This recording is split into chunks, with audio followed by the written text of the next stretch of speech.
Today we are going to make an Italian salad that tastes like it came from a restaurant. The key to this recipe is an easy homemade Italian vinaigrette that pairs perfectly with any salad toppings you love. It makes an easy side dish, or you can add your favorite protein to make it a complete meal. We will also cover how to turn it into an easy packed lunch to make your week easier. To get started, I'll show you how to make some homemade croutons. Preheat your oven to 350 degrees Fahrenheit and start with 3 large slices of your favorite bread. This is about 6 ounces in weight, but you can use more or less depending on how many croutons you want to make. You can also use gluten-free bread if you need to, or you can replace these croutons with chickpeas for a gluten-free alternative.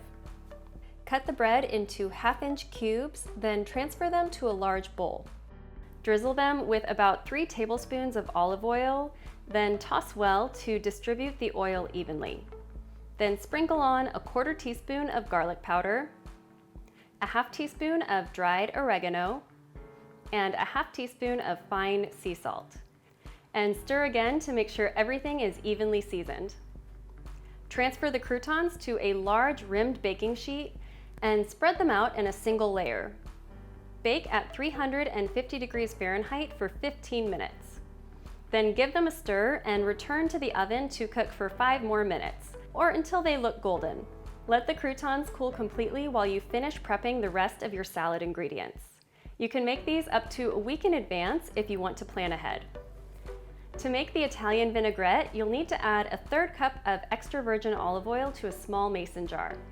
Next, add in 2 tablespoons of red wine vinegar, 1 tablespoon of freshly squeezed lemon juice, 1 teaspoon of Dijon mustard, a 1/2 teaspoon of garlic powder, a 1/2 teaspoon of dried oregano, 3/4 of a teaspoon of sea salt, and a 1/4 teaspoon of ground black pepper.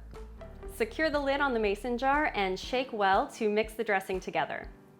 Now all that's left to do is prepare the veggies. You'll need a large head of romaine lettuce or 2 romaine hearts, and finely chop the lettuce into bite-sized pieces. For a spicy flavor, you can also chop up a small head of radicchio, but if it's hard to find this at the store, you can also leave it out and just use extra romaine lettuce instead. Next, slice a pint of cherry tomatoes in half and add these veggies to a large serving bowl as you go. I also like to add in 1/2 of a thinly sliced red onion and about a 1/2 cup of chopped pepperoncinis for an extra tangy and spicy flavor. Finish the salad off with a 1/2 cup of shredded Parmesan cheese, or you can omit the cheese for a dairy-free salad. Pour about 1/2 of the dressing you made over the salad ingredients and toss well. Then add the croutons or any other toppings you like just before serving. I usually add some canned chickpeas for extra protein, or you can serve this with baked chicken on top for a complete meal.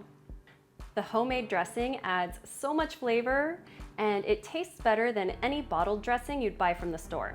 If you'd like to make this salad as part of your meal prep routine, you can store the dressing separately from the chopped veggies in an airtight container in the fridge for up to 5 days.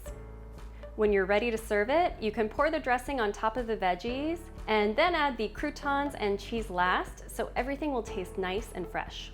You can also assemble this as a mason jar salad by adding some of the dressing to the bottom of the jar, followed by the more sturdy veggies that won't go soggy, like the red onions, pepperoncinis, chickpeas, and cherry tomatoes.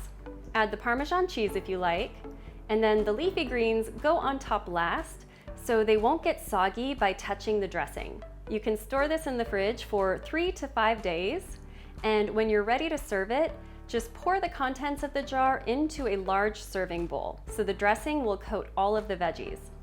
It makes an easy and delicious packed lunch. I hope you'll enjoy this Italian salad recipe soon, and be sure to check out my other videos here for more fast and easy real food recipes.